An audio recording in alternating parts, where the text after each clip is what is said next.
I think Stephenie Meyer is a wonderful writer. And I think she's made millions of people very, very happy.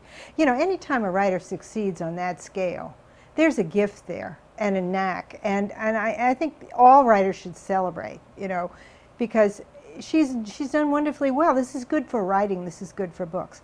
Now, am I a fan of Twilight? No, not really. I mean, I have looked through the books. I've read some of them. I've sampled her prose. It certainly seems competent and easy to read and good, and I can understand why somebody would love it.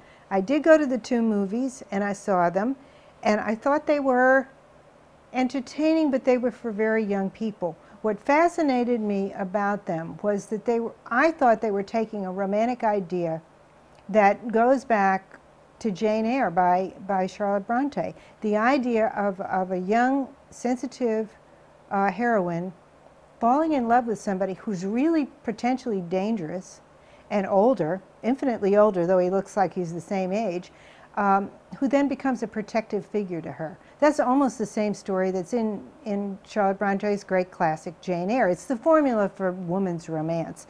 The term has been denigrated by a lot of popular writing, but the truth is it's a very wonderful formula. And it has a lot to say about what we experience in life and the way we approach the opposite sex, and the danger and the mystery involved in the opposite sex. And I saw that in the movies, and I thought, how incredible. Stephenie Meyer's found a way to redo this in a completely fresh way. So I thought it was kind of enchanting, and I really enjoyed all that. It's not what I would choose to take to a desert island, you know. It's not what I read to escape, but I certainly have respect for it. I'm curious about the phenomenon. I'd like to hear from the people about what they like about the books.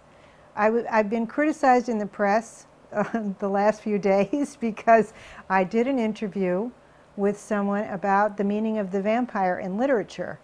And this person asked me in that context what I thought of Twilight. And I said in that interview that I thought the idea that an immortal would go to high school was a silly idea. Well, unfortunately, a lot of Miss Meyer's fans have been very insulted by that remark.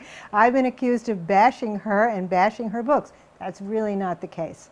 And I like her very much, and I like what she does very much. I was trying to talk about the concept of the immortal and how we imagine immortals and what they would do. And to me, the concept of an immortal choosing to go to high school instead of Kathmandu or Venice or China is ridiculous. It's kind of silly that somebody who was an immortal would go to high school year after year. But this is a stroke of genius on Miss Meyer's part, because this is what makes Twilight so wonderful. The vampires are in high school, and Bella is in high school, and so it works wonderfully. So I hope you will understand. I'm not bashing her. I'm simply giving an opinion as somebody who also writes about immortals, that that's not the way I would do it. And I think that's a bit silly, but I think it's worked like magic.